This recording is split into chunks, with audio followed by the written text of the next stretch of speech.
Les Contes suspendus, Capitale du Sud, tome 3, de Guillaume Chamanadjian, lu par Maxime Baudouin.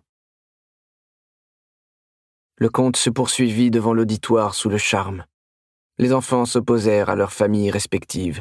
Dans leur révolte, ils créèrent à eux deux une mémoire commune, une petite flamme de connaissances destinée à s'opposer aux connaissances que possédait chacune des deux familles.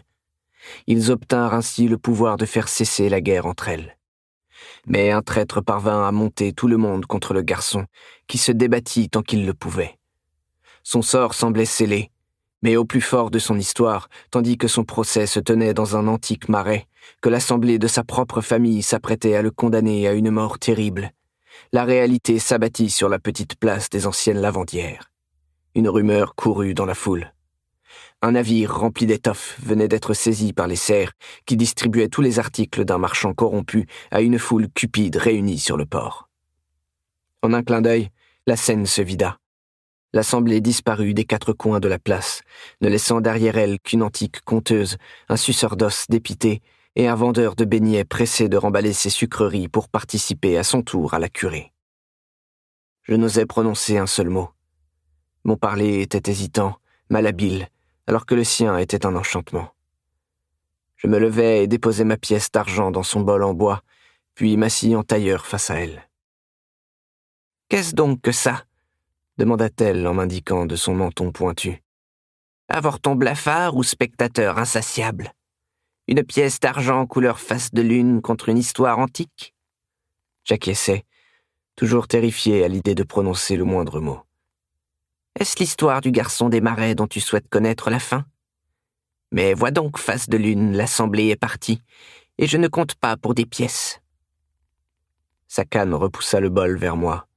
Mon propre visage se reflétait dans ma pièce. « Cette histoire n'a pas de fin de toute façon, » reprit-elle. « Il y a la mort et il y a l'éternité. Et il y a la vieille Tucine pour rappeler à un auditoire avide qu'il n'y a pas de terme à certains contes. Seulement des débuts, des commencements, des origines. Le conte a une vie propre. Il vit et meurt. Il n'est rien sans le conteur, et le conteur n'est rien tout court. » Un coup de sa canne. Ma pièce vola et atterrit sur ma chemise. La vieille femme s'en était retournée. Ce soir-là, je rentrai au moineau après le crépuscule. Sixty me gourmanda pour m'être enfui si longtemps et si tard. Je lui demandai si elle connaissait l'histoire du garçon des marais. Pour toute réponse, elle me confia un gros volume poussiéreux rempli de fables. Je passai ma nuit suivante et bien d'autres à le compulser à la lueur des bougies, tandis que ma sœur respirait paisiblement à mes côtés. Du garçon des marais, je n'appris rien, mais je découvris quantité de héros affables, de méchants scélérats, de belles-mères perfides, de créatures merveilleuses, de gringalets changés en princes. Et une certitude grandit en moi. Les mondes de tous ces personnages bougeaient, se remodelaient sous leurs actions. La réalité se pliait à leur volonté. De l'adversité, ils faisaient une force. Des épreuves, ils sortaient grandis. De la souffrance et de la maladie, ils apprenaient à extirper la beauté et le courage. J'étais un avorton, à peine un enfant élevé dans l'ombre d'un duc et d'une sœur que j'aimais et haïssais à la fois. Je ne possédais rien, je n'étais rien.